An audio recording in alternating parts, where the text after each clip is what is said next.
MP டோக்கீஜ் தமிழண்டா சேனலை subscribe பண்ணுங்க. சிவனையே ஆட்டம் காண வைத்த பக்தன் சிறுகதை. ஒரு ஊரில் வயதான சிவபக்தர் ஒருவர் வாழ்ந்து வந்தார். சிவனின் பரிபூரண அருள் அவருக்கு இருந்தும் கூட எந்தவித பெருமிதமும் இன்றி மிக எளிமையாக வாழ்ந்து வந்தார். ஒருநாள் தன்னுடைய குடிசையின் அமர்ந்து கொண்டு கிழிந்த தன் துணியை தைத்துக் கொண்டிருந்தார்.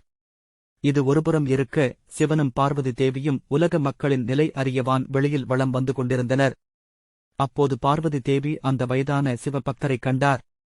உடனே சிவனிடம் அவரை காண்பித்து, ஐயனே, இவருக்கு நாம் ஏதாவது வரம் வழங்க வேண்டும் என்றார். அவரை பார்த்த சிவன், அவன் அந்த நிலையை எல்லாம் கடந்து விட்டான் தேவி, நாம் நமது பயணத்தை தொடரலாம் என்றார். ஆனால் பார்வதி தேவி அவரை விடவில்லை. ஒரு வழியாக சிவனை அழைத்துக் கொண்டு அந்த பக்தனை காண பார்வதி தேவி வந்தார். இவர்களைக் கண்டதும் அந்த வயதான பக்தர் மனம் மகிழ்ந்தார். தன்னுடைய குடிலில் அமர வைத்து தாகத்திற்கு மோர் கொடுத்தார். பின் தான் செய்து கொண்டிருந்த உடை தைக்கும் பணியை அவர் மீண்டும் தொடங்கினார். சில நிமிடங்கள் இப்படியே சென்றது. உடனே பார்வதி தேவி தன் கண்களால் சிவனிடம் செய்கை செய்ய, உடனே சிவபெருமான் தன் பக்தனிடம், நாங்கள் விடைபெறுகிறோம் என்றார். தங்களின் வருகை எனக்கு சந்தோஷத்தை தந்தது. மகிழ்ச்சியாய் நீங்கள் சென்று வாருங்கள் என்று கூறிவிட்டு மீண்டும் தன் பணியை அவர் தொடர்கிறார். பார்வதி தேவி மீண்டும் சிவனிடம் செய்கை செய்ய, உடனே சிவன், பக்தா, நாங்கள் இருவரும் யாருக்கேனும் காட்சியளித்தால் அவருக்கு வரங்களைத் தருவது எங்கள் வழக்கம். ஆகையால் உனக்கு தேவையான வரத்தை நீ கேள், நாங்கள் தந்துவிட்டு செல்கிறோம் என்றார். இதைக் கேட்டு புன்னகைத்த அந்த முதியவர், நீங்கள் இப்படி கேட்டதே மகிழ்ச்சி, ஆனால் எனக்கு எந்த வரமும் வேண்டாம், நீங்கள் உங்கள் பயணத்தைத் தொடருங்கள் என்றார்.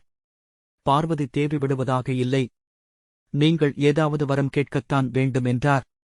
சரி, நீங்கள் இவ்வளவு வற்புறுத்துவதால் நான் ஒரு வரம் கேட்கிறேன் என்ற அந்த முதியவர், நான் இந்த உடையை தைக்கும் சமயத்தில் எப்போதும் ஊசியின் பின் நூல் வர வேண்டும் என்றார். இதைக் கேட்டு திகைத்த சிவனும் பார்வதி தேவியும், இப்போதே அது அப்படித்தானே நடக்கிறது என்று கூறினார்கள். அதற்கு அந்த முனிவர், ஊசியில் நூல் கோர்த்து தைக்கும் போது ஊசிக்குப் பின் நூல் செல்வது இயல்பான விடயமே, அதேபோலதான் நான் செய்யும் செயல்கள் மூலம் எனக்கு வரவேண்டிய பலன்கள் தானாக வரும்.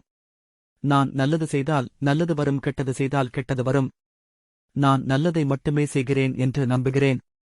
இதற்கிடையில் எனக்கு எதற்கு இந்த வரம் என்றார். இந்த விளக்கத்தைக் கேட்ட சிவனும் பார்வதி தேவியும் புன்முறுவல் புரிந்தவாறு அங்கிருந்து சென்றனர்.